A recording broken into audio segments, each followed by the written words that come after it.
Hello everyone and welcome back to this amazing video series on Django REST framework। आज की video में हम basically हमारा जो प्रोजेक्ट होने वाला है जो कि फर्स्ट प्रोजेक्ट होगा हमारा चेकलिस्ट एपीआई।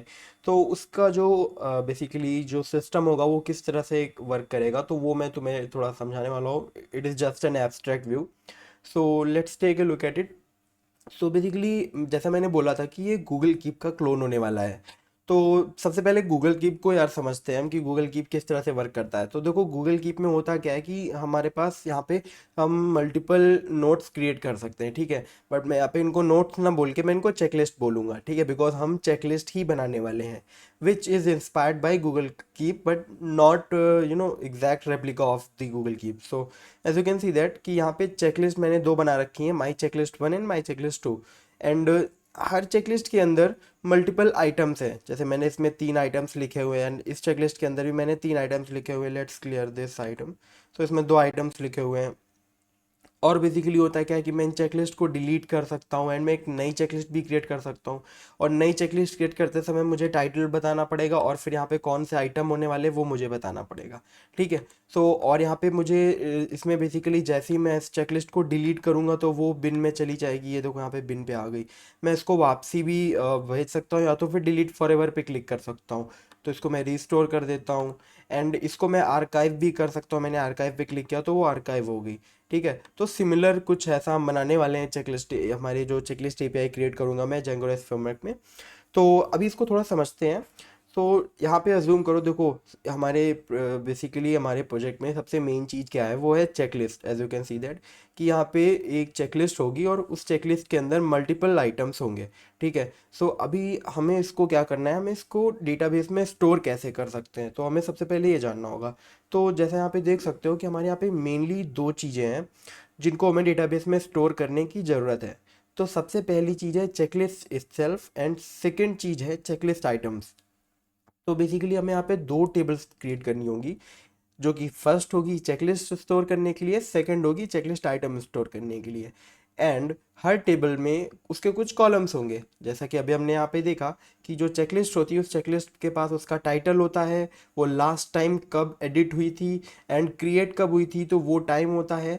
तो देख लो यहाँ पे जैसे चेकलिस्ट टेबल क्रिएट होगी उसका जो टाइटल होगा हम वो स्टोर करेंगे एंड उसकी डेट स्टोर करेंगे। एंड हम ये भी स्टोर करेंगे कि क्या वो डिलीटेड है, बिकॉज ये जो डिलीटेड एंड आर्काइव्ड है ना, जो दो चीज़ें, इसको मैं भी एक्सप्लेन करूँगा। पहले मैं इतना पूरा समझा देता हूँ।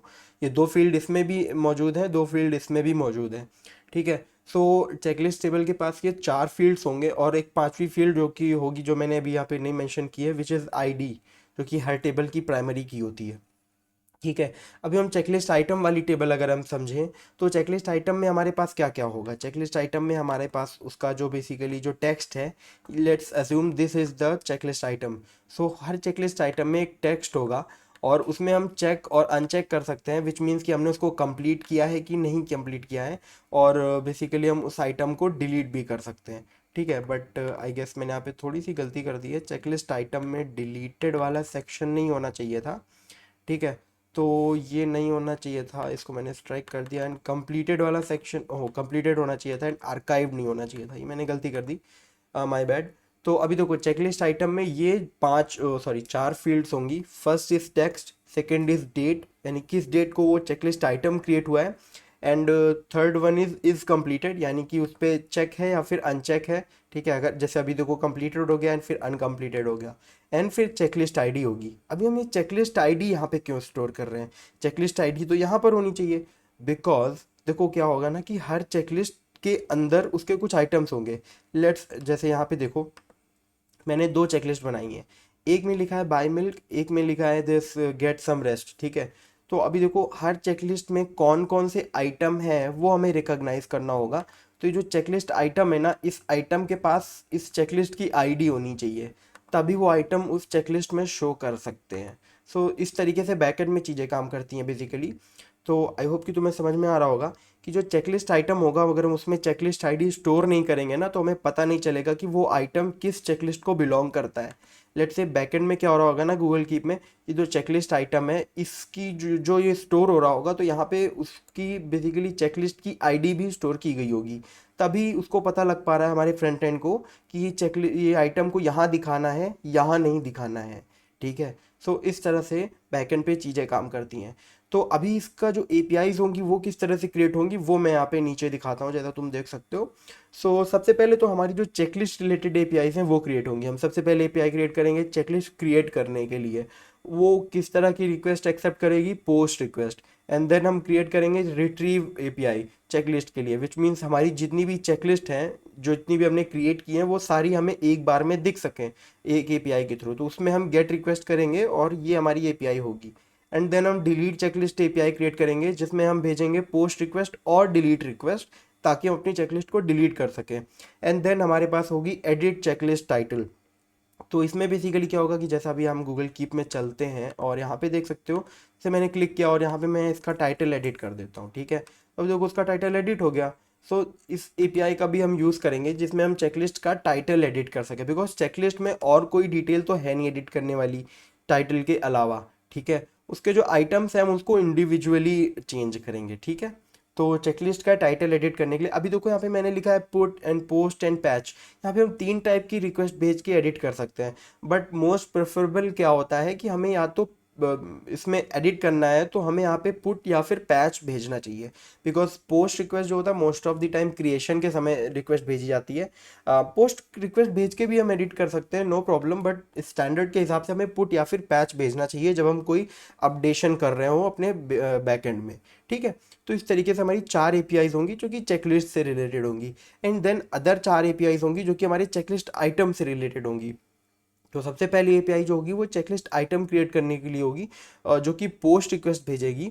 एंड फिर उसके बाद चेकलिस्ट आइटम एडिट करने के लिए, लेट से मैंने यहाँ पे क्लिक किया एंड यहाँ पे मैं चेकलिस्ट को एडिट कर रहा हूँ, तो एडिट करने पे बैकएंड पे एक रिक्वेस्ट गई होगी, जिस रिक्वेस्ट के लिए हम एक एपीआई क्रिएट करेंगे, जो कि यहाँ पे इस तरह से होगी। और वो बेसिकली आइटम की आईडी यूआरएल के थ्रू लेगी जिससे उसको पता लगेगा कि भाई कौन सी चेकलिस्ट को हम एडिट करना चाहते हैं, राइट। फिर उसके बाद हमारी जो डिलीट के लिए होगी और सिमिलरली रिट्रीव के लिए होगी, और ये जब हम रियल प्रोजेक्ट क्रिएट करेंगे ना तब हमें और समझ में आएगा।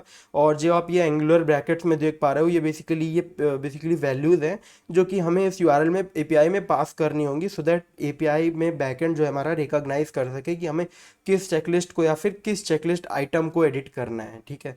तो अभी यहाँ पे कुछ थोड़ी बहुत चीज़ें समझने लायक है, जैसे मैंने यहाँ पे लिखा है डिलीट के लिए पोस्ट एंड डिलीट, मैं दोनों रिक्वेस्ट में से कोई भी भेज सकता हूँ। ठीक है। बट डिलीट करने के लिए मोस्ट प्रेफरेबल जो कि रिक्वेस्ट होती है वो डिलीट ही हम भेजते हैं हमेशा। एंड सिमिलरली मैंने बताया था कि एडिट के लिए पोस्ट, पुट एंड पैच, इनमें से कोई भी रिक्वेस्ट भेज सकते हैं। So that is it for today. और अगले लेक्चर पे हम कोडिंग पे जंप करेंगे एंड अपने एपीआईज को और Django REST फ्रेमवर्क सेटअप करेंगे। सो आई होप कि इस वीडियो में काफ़ी कुछ सीखने को मिला होगा आपको। एंड मैंने हिंदी में स्टार्ट कर ही दिया यार फाइनली। ठीक है। So okay, happy learning, thanks for watching, good bye.